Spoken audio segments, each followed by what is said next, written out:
Good morning, friends. This is a series of interview questions part 2.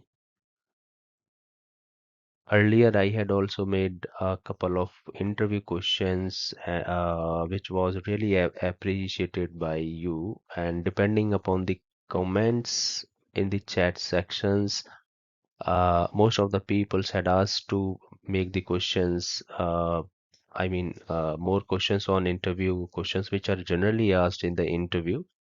So here is your interview questions part 2. So let's begin, friends. What are LOD and types of LODs in cybersecurity? Generally, these questions are asked because line of defense they won't ask. They will simply ask what are LODs. So we have to judge what is LOD actually is. LOD is the line of defense. So what are LODs? These are the level of security measures in any organization.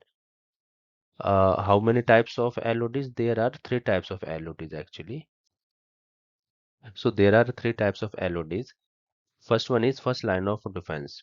So this is also called the operational management of an organization. All the tops level managers are responsible for implementing the controls, developing the policies, manage day-to-day risk, and ensuring that the policies are supplemented by appropriate procedures that employee can follow in their business as usual process.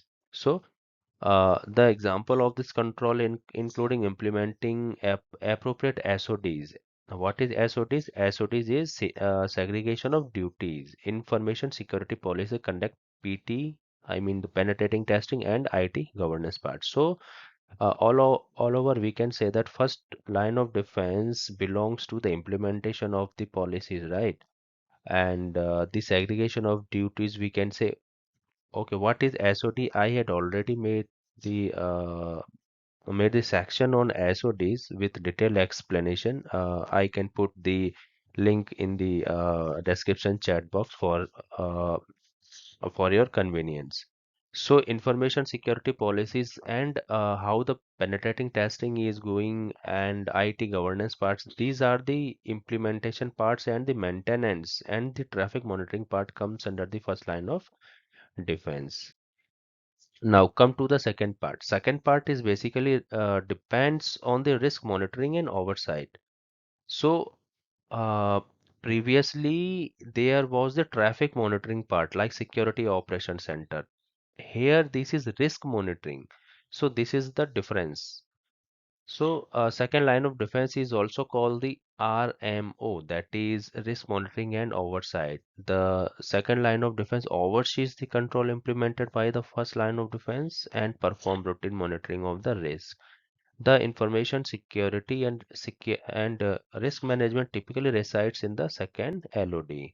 Okay, so the proper risk monitoring also, I had made the video on the risk, how to calculate the risk in an organization and what is the risk of any event and its consequences. I had already made the detailed video. I will put the link on the chat sections for your reference.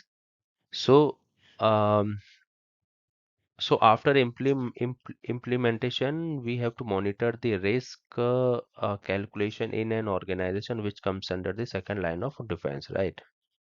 Third one is the third line of defense. That is the external and internal audit comes under the third line of defense. That means how our first line is and the second line is currently working, we have to analyze by the third line of defense. Now, how is it analyzed? It will be analyzed to do the auditing. Auditing is of two types generally. First one is internal auditing, and second one is external auditing. So you can see here the responsibilities of the third LOD is to oversee the functions of both the first LOD and the second LOD, right?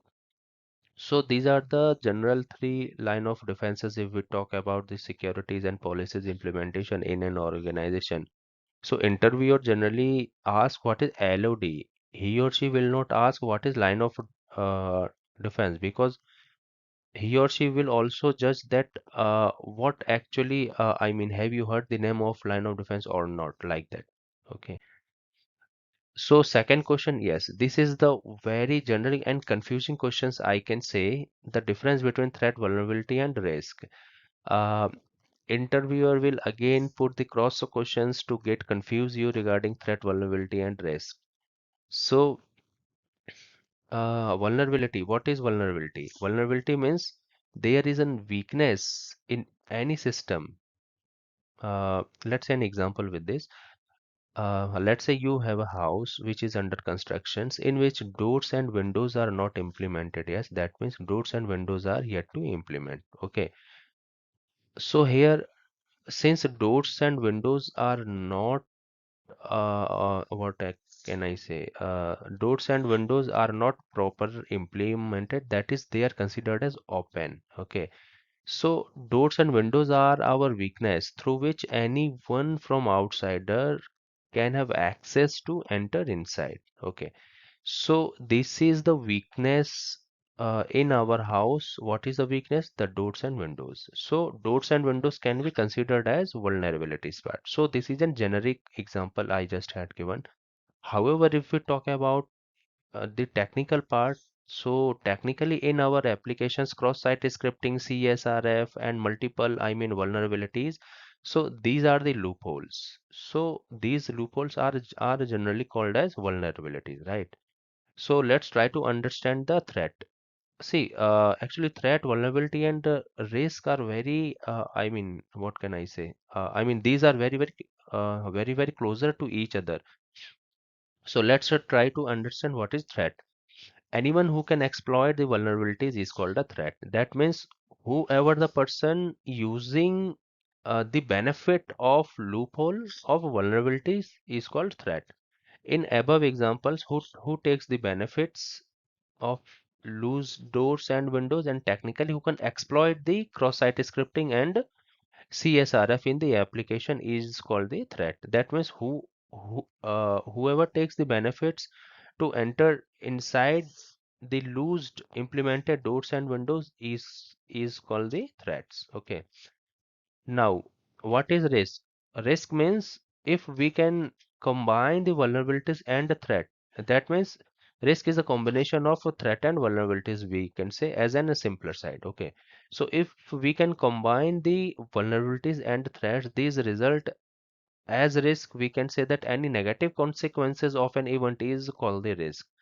So so I can say that if my vulnerability capacity is high, that means automatically my threat will increase and ultimately the risk will increase. So these are the general, what can I say, the general examples of threat, vulnerabilities, and risk.